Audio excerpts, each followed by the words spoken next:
How to add background to text in Canva. Hey guys, welcome back. In this quick video, I will be showing you how you can add a background to text on Canva. So let's get into it. First of all, you're going to open up your canva.com and I have opened it up on my laptop here. So we'll actually get to our Canva editor.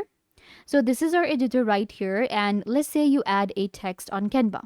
Let me do that. We'll add a heading.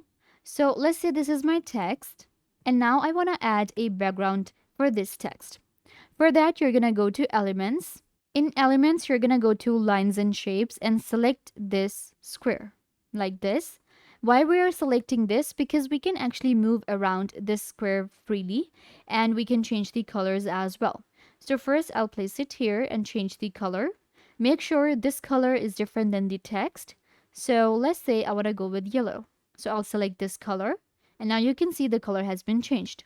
You'll move your rectangle like this to adjust it. There you go. And now we can actually move it freely. And it will work as a background for your text. This way, you can actually add any color background to your text using Canva.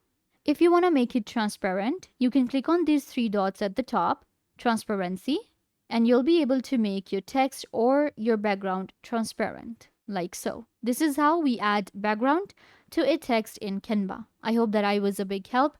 Don't forget to give this video a big thumbs up, leave a comment down below, turn on bell notification, and subscribe to YouTube channel.